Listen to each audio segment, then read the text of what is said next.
En un servicio de urgencias habrá otro tipo de urgencias que conforme vayamos viendo otros temas les vamos a ir viendo, pero digamos que esto es lo que vamos a ver el día de hoy. La semana pasada habíamos alcanzado a empezar a ver algo de epistaxis. Si quieres,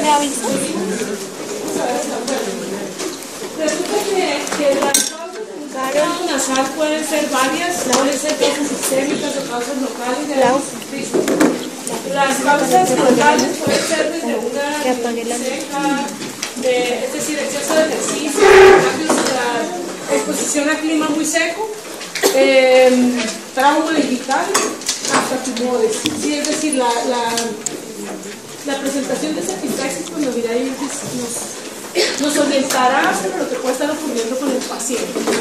¿Listo? Entonces, digamos que de lo más común de todo esto, por supuesto, es muy común que los niños tengan sangrado asociado a un cuadro gripal, ¿sí? O porque tienen rinitis o diarrea del vaso, que es una mucosa que está inflamada y que sangran con facilidad. ¿Listo? Entonces, resulta que nosotros en general clasificamos las epistaxis como una epistaxis de presentación anterior o posterior. La diferencia entre ambas será el tipo de presentación. ¿Se acuerdan que habíamos hablado que los pacientes que vienen con un sangrado posterior son generalmente pacientes a los que toca correrle? Estos pacientes vienen en mal estado, tienen un sangrado muy abundante y regularmente pueden tener shock hipovolémico por el sangrado. Es decir, la diferencia es grande, ¿verdad? Entonces, las epistaxis anteriores son, ahorita hablábamos de varias causas. Esas causas de las que mencionamos ahorita en la diapositiva anterior están más en relación con los sangrados de presentación anterior. Los sangrados de tipo posterior, generalmente el paciente tiene que tener algún antecedente que pueda ocasionarle la aparición del sangrado, es decir, pacientes que están anticoagulados, pacientes que tienen una crisis hipertensiva, ¿sí?, bastante importante, o pacientes que tienen alguna enfermedad que ocasiona alteración en la coagulación, una hepatopatía crónica, ¿sí? Estos tipos de pacientes cuando llegan, ustedes se van a dar cuenta porque el paciente llega muy mal, ¿sí? Es un paciente que hay que hacerle un manejo distinto. ¿Listo? Pasamos a la que sigue. Bueno, resulta que uno, para poder manejar el tema epistaxis, no hay que acordarse que existe una irrigación distinta para cada parte de la nariz. De la nariz, en la parte externa, digamos, tiene afluentes que van desde ramas de la labial superior, ¿sí?, ramas de la arteria facial, que estas casi siempre van a estar más asociadas con traumas nasales, es decir, con fracturas y epistaxis. Porque ese paciente generalmente va a sangrar o porque hubo una fractura o porque hubo daño de algún nervio por el otro, o de algún vaso por el otro. ¿Listo? Gracias. Bueno, de la arteria carótida externa nosotros nos interesan básicamente las terminales estas. Si ustedes se fijan, ese tipo de arterias son las que nos van a irrigar la parte posterior de la nariz. Ahorita vamos a ver un esquema. Entonces, para que se acuerden que la esferopalatina es una rama de la arteria carótida externa. Entonces, si nosotros tuviéramos un paciente que tuviera un sangrado incontrolable, en el peor de los casos, tendría uno que pensar en hacer en embolizar estas arterias para poder uno finalmente poder controlar el sangrado. ¿Listo? Bueno, de la arteria carótida interna nos importan básicamente estas, ¿sí? Estas son las dos arterias que van a irrigar cierta área de la nariz, más o menos les traje como de lo más grueso a lo más específico. Vamos a ver unos esquemas sobre irrigación nasal. Entonces, la nariz tiene básicamente dos partes, una parte central y la pared lateral. En la pared lateral nasal encontramos, ¿cómo se llaman estas estructuras? Los cornetes. Entonces, la irrigación de la pared lateral nasal, ¿sí?, va a estar dada básicamente por ramas. ¿Cómo se llamará esta arteria? La acabamos de ver. ¿Tiene de arriba? Sí. La parte superior nasal está irrigada por las etmoidales. Y en esta parte de atrás, ¿cuál será? ¿Cómo se llama esta arteria? La esfenopalatina, ¿qué rama de quién dijimos? Sí. Bueno, entonces, acuérdense, fíjense, esta relación anatómica es bien importante. Los sangrados posteriores, casi siempre el sitio de origen es no en el cornete inferior, sino en la cola del cornete medio. Vamos a encontrar la arteria esfenopalatina y generalmente son ramas pequeñitas de la arteria que son las que están sangrando. Entonces, cuando ustedes ven a este paciente, ¿qué característica tendrá?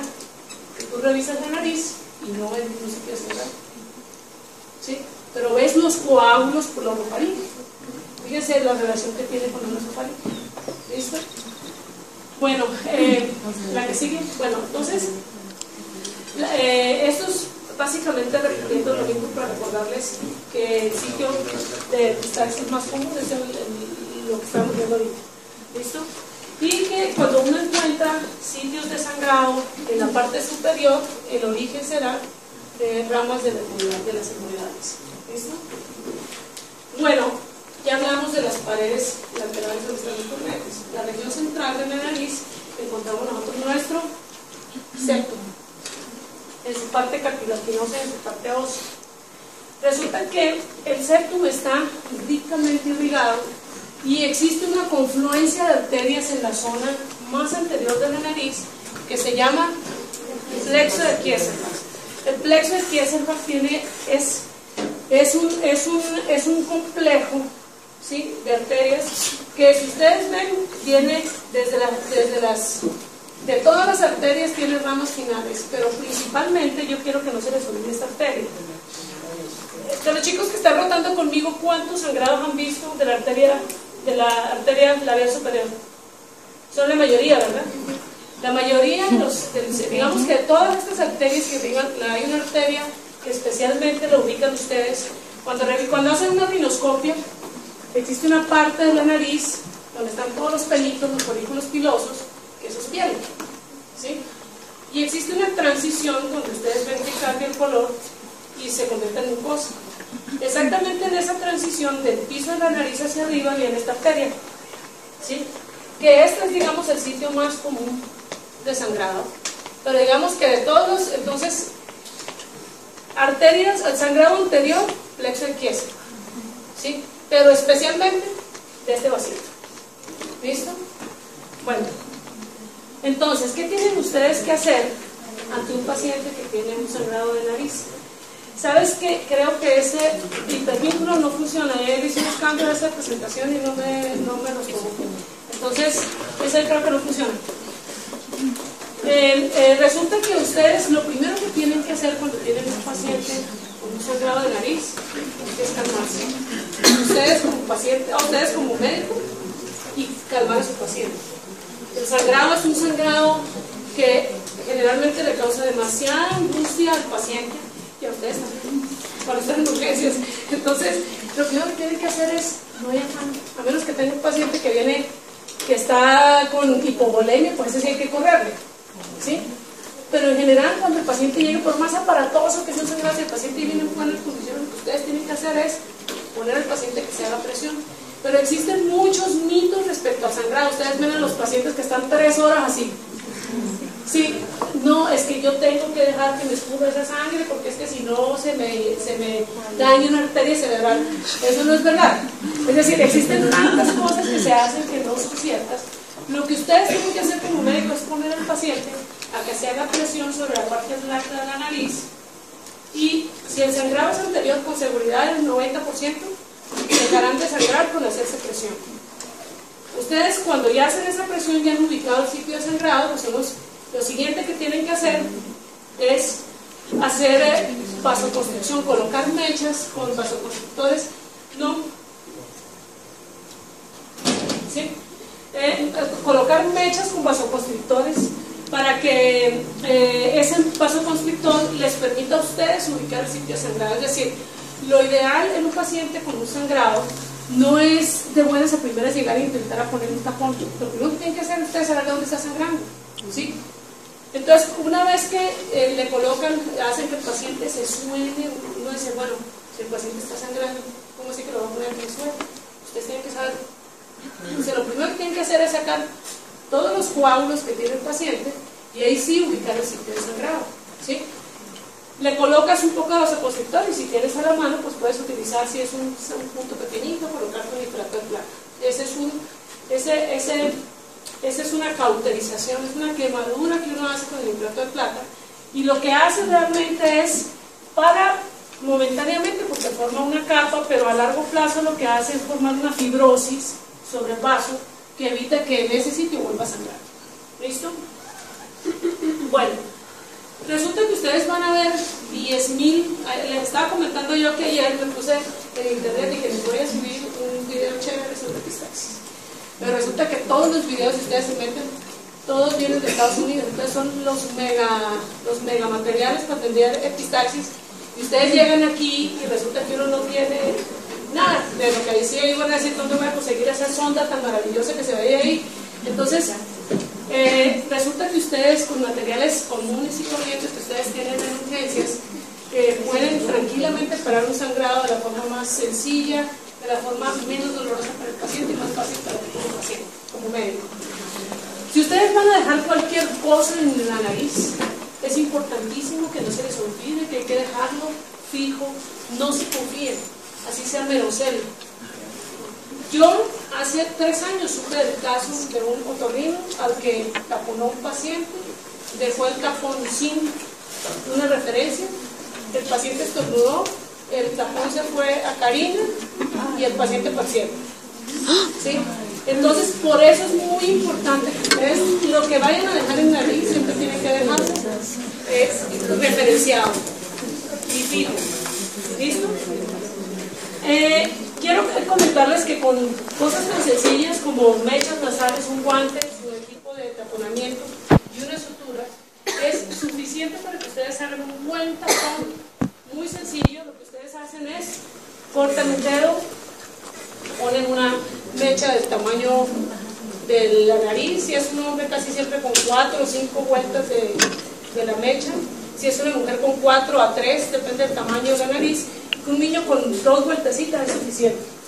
Ustedes la meten dentro con el microscopio, se ayudan, ¿sí? Y una vez le ponen una referencia, cualquier sutura, y le hacen unos huequitos, pues, para que la gasa sirva de agua. Eso, absorba. Quiero comentarles, esta diapositiva para mí es más importante que echarles el carretazo sobre las enfermedades que pueden ocasionar la epistaxis. Lo más importante es enseñarles que el 90% del fracaso de tratamientos de epistaxis en urgencias, porque los médicos no sabemos anatomía de nariz y no sabemos que el piso de la nariz es esto, el paladar. Entonces, si ustedes se acuerdan cuál es la disposición que tiene el paladar, se van a acordar en qué dirección tienen ustedes que meter el tapón. ¿Sí? Existe un error muy común cuando ustedes abren con mucha precaución y quieren ver la nariz, no van a lograr ver nada. ¿Sí? No van a lograr ver nada. Es decir, una rhinoscopia, si ustedes la hacen en el lugar adecuado, que es en la parte blanda nasal, pueden abrir perfectamente su rhinoscopio y eso no es molesto para el paciente.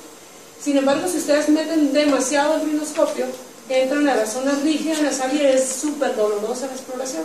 Entonces, en esta zona, en la zona donde están los folículos pilosos, puedes abrir perfectamente tu rhinoscopio y vas a ver bien.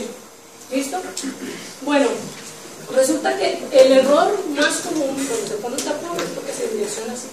El paciente por el dolor va haciendo la cabeza para atrás y tú vas intentando meterlo en esta dirección y jamás vas a lograr eso. Jamás. La dirección correcta es hacer esto. Esto es el piso, o sea, es decir, tú obviamente que esto es una cosa rígida y no podías subirle yo Lala, ¿sí? Pero quiero decir, en un paciente normal tú puedes hacer perfectamente esto sin ningún problema. Y una vez que te acuerdas de la referencia con el paladar, nunca vas a tener ningún problema para poner el tapón, ¿sí? Y si ustedes lo ponen con un solo intento, el tapón les quedará de esa forma, ¿sí? La nariz, ustedes la ven que por fuera se ve pequeñita. Generalmente la nariz es casi el doble de la longitud hacia adentro. Es decir, si por ejemplo yo tengo esto así, seguramente hacia adentro el piso será todo. Entonces un tapón largo te ayuda, un tapón con el dedo de un guante que puede ser el del medio, ¿sí? Bueno, esa es digamos una medida estándar para un hombre.